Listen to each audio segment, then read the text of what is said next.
Hello, this is Julie from Crochet and Create by Grandma J-Bug. I am reading without a picture because I am using my camera on something else. So, let's just read how Polly cured the cat, getting along with others, and resourcefulness are the character qualities. Did I ever tell you how our cat Skunker was cured of the habit of catching birds? No? Well, I must tell you because it was a great lesson for Skunker. A lesson he wasn't expecting at all. Skunker was a good pet. He loved to be rubbed, and he had learned to do some tricks. But he had one big fault, which was a really bad fault. No bird was safe if Skunker was around. He had already eaten 2 of Mother's canaries, and the neighbors had threatened to have him taken away to the animal shelter in town if he ever came into their yards to hunt the birds there. But last, however, Skunker met his equal. Here is how it happened. Aunt Clara wrote to Mother that she would spend the summer with us and would bring her big parrot, which she said was a macaw. Now Mother was perfectly willing to have Aunt Clara stay with us and for her to bring her parrot. We children were delighted too. We liked Aunt Clara, and we had never been around a parrot before. Neither had Skunker, as you will see or hear.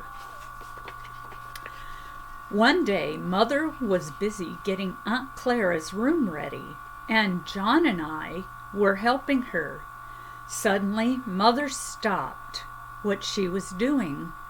"Oh, dear," she said, "I forgot about Skunker. I'm happy that Aunt Clara is coming to stay with us for a while, but I forgot how much Skunker likes birds. What if anything should happen to Aunt Clara's parrot?" So we decided to give Skunker away. Now, let me tell you something you may not know. It is easy to give a cat away, but once you give him away, he may not stay given. We gave Skunker to a man who grew vegetables on a farm 4 miles outside of town. We thought Skunker would be happy there, and Mother felt much better about Aunt Clara bringing her parrot. When she came to stay with us, Aunt Clara came with trunks and suitcases and a big cage containing Polly, her pet parrot. Polly was a very large, beautiful bird. Her feathers were green and gold and red, and she had a wise, solemn expression and a quick tongue. She must have been tired after her long journey, because she said, "Polly's sleepy. Good night. Hello, boys."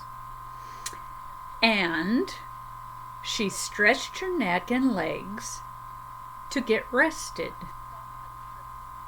We would have liked to listen to her talk all night, But Aunt Clara said that if we kept Polly awake too long, she would be cross in the morning. So John carried her cage to Aunt Clara's room. The next morning we heard cries and squawks and whistles coming from Aunt Clara's room. That startled us at first, until we remembered Polly. Soon we heard a sound like laughter and Polly saying, "Ha ha, boys! Good morning! Hello, boys!" While we were eating breakfast that first morning, we could hear Polly squawking and jabbering upstairs. Aunt Clara told us that she had Polly's cage on the window sill so she could get some fresh air and sunshine. I saw a big gray cat outside in the backyard. Aunt Clara said Polly could see it too, and that's why she is making so much noise. We all looked at each other. A big gray cat? It sounded like Skunker. But we knew it couldn't be. Skunker was 4 miles outside of town, living with the man who sold vegetables. Think again. After breakfast, John was allowed to bring the cage down to the dining room, and there is where Polly stayed the whole time Aunt Clara was visiting us. When John set the cage down, Aunt Clara opened the cage door and Polly came out with a slow step.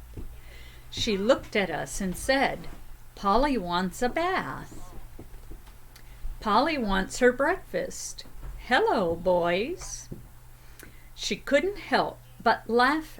We couldn't help but laugh at her, which seemed to please her very much.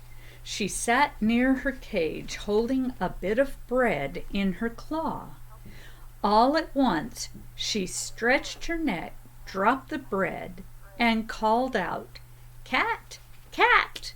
Hello, boys!"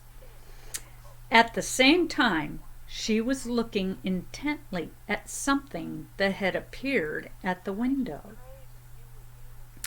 That something was Skunker. He had come home again. We were worried, of course. We knew how much Skunker liked to hunt and eat birds. Aunt Clara didn't look worried at all. She said quietly, "You don't have to be afraid for Polly. She's a match for any cat I ever saw." So then, we thought that it might be fun to see what the cat would do, for we knew that Skunker was no coward. But he only looked at the bird this time and sprang out of the window when Polly screamed at him, "Goodbye, cat. Who's afraid? Who's afraid?" For 2 or 3 days, Skunker didn't try to come into the house, much less the dining room where Polly had taken up residence. After a while, even Mother began to lose her fears for Polly's safety. Then Skunker began to sit quietly near a window or an open door to the dining room. He looked at Polly with longing eyes, but he was ready to run at a moment's notice, if need be. It seemed that the cat was astonished that the bird was able to talk. But finally, he thought, I suppose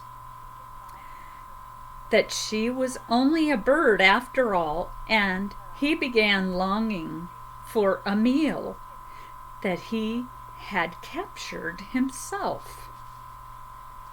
You can guess what happened. One day we heard a great commotion in the dining room. Mother came running with a terrified look on her face. We children hurried to the sound of the battle, eager to see what was happening. In a minute, here came Aunt Clara as well. We had never seen such a sight as we saw in the dining room. When we got there, everyone stood spellbound for a moment and then burst out laughing. Evidently, Polly had been taking a nap on the windowsill when Skunker decided to attack. When we arrived, Polly was holding the cat in her strong claws and had his ear clamped in her powerful beak. Skunker was howling and hissing and spitting and trying his best to use his claws against the bird, but there seemed little chance of that. The whole time, Polly kept making a funny little noise down deep in her throat. Then, as we watched, Parrot and Cat rolled off the windowsill and onto the floor. For a second, there was a wild blur of fur and feathers.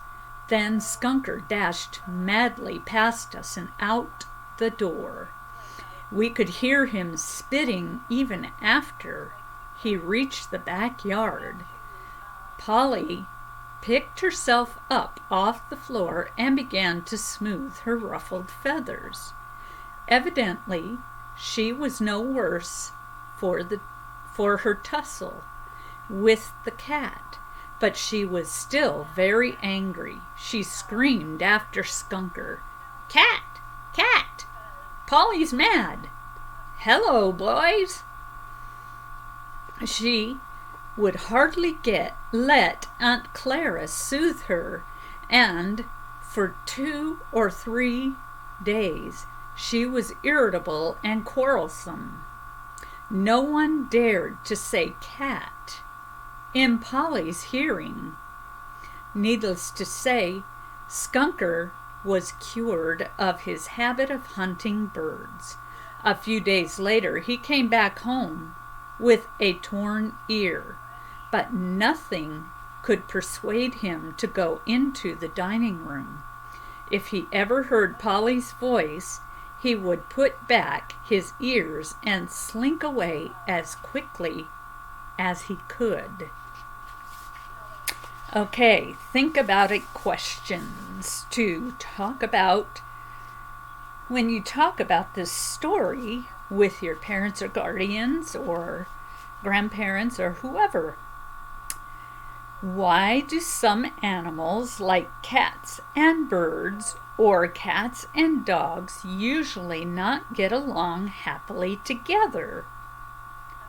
The next one is, do you play happily with your friends, or are you always getting into arguments? Why? Okay. So that is all I have for tonight, and I hope you enjoyed the story. I will read again on, today's Thursday. I will read again on Saturday. Until then, have a wonderful, wonderful day.